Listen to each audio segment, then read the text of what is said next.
Welcome to the first seminar of the Midwest Bioinformatics Regional Resource Seminar Series. The purpose of this seminar will be to introduce the concept of bioinformatics and its application in public health. However, before we jump in, it's important to understand why bioinformatics is needed in the public health system.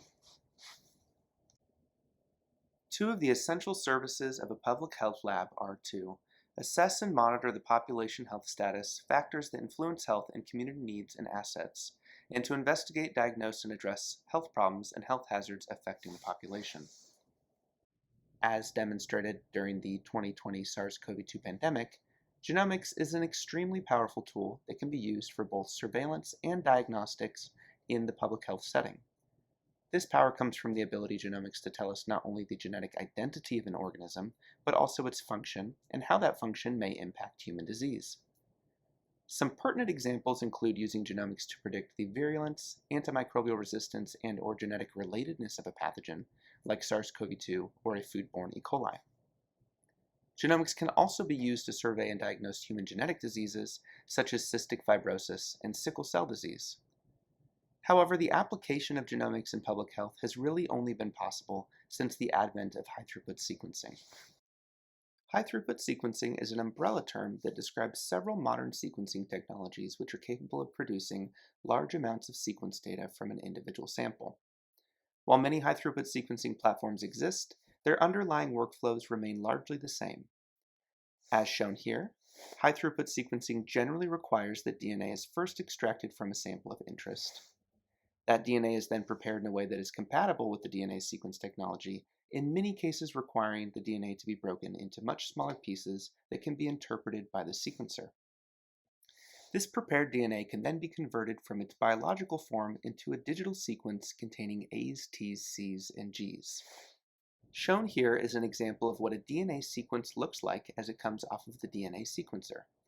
As you can see, each DNA sequence consists of a series of A's, T's, C's, and G's, and is accompanied by a sequence label which contains information about how the sequence was generated, and sequence quality information which tells us how confident we are about the identity of each individual nucleotide.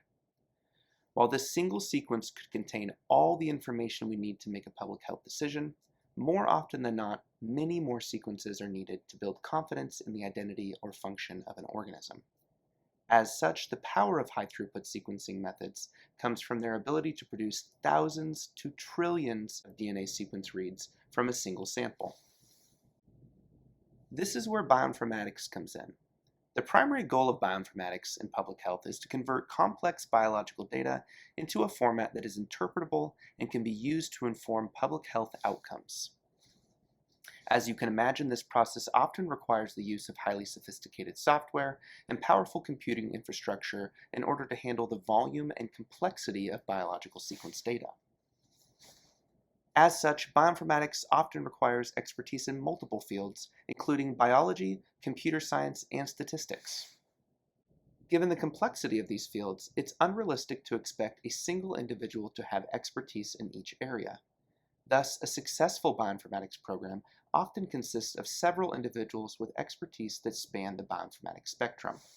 Some examples include wet bench-focused bioinformaticians, who may have primary expertise in the wet bench side of DNA sequencing, but can also perform many of the initial bioinformatic processes needed to ensure that DNA sequence data is of sufficient quality for all downstream bioinformatic processes. By contrast, dry bench-focused bioinformaticians often specialize in pipeline development and sequence processing and analysis, but still require a strong biological background in order to understand the nuances of biological data. In the academic setting, bioinformaticians with expertise in computer science and statistics are often responsible for producing the software used by wet and dry bench bioinformaticians. However, these individuals often lack expertise in biology and therefore require insight from biologists to ensure programs are effective. Finally, genomic epidemiologists can be thought of as a part of the bioinformatics spectrum, where their role is to perform much of the post-processing analysis and interpretation of DNA sequence data using their expertise in genomics and statistics. In the end, the result is a large network of bioinformaticians with different expertise working together in order to convert environmental or clinical samples into something that is meaningful for the general public. Given the diversity of skill sets in bioinformatics, there are many different approaches that can be used to process and interpret biological data. Often the most accessible approaches are commercially available software such as Bioinformatics and Genius. These programs have the benefit of being highly accessible to all employees, regardless of their computer science background, due to the use of graphical user interfaces and highly refined pre-made pipelines. Further, these programs are often reproducible across labs given that the software is distributed as a ready-to-use product. However, a major limitation of this approach is that commercially available software often has extremely limited scopes of analysis, thus stifling the ability of a public health lab to rapidly respond during an emergency. As such, some public health labs may opt to take a different route and develop their own custom bioinformatic pipelines. These pipelines are often lab-specific and rely on the use of open-source software produced by the academic community.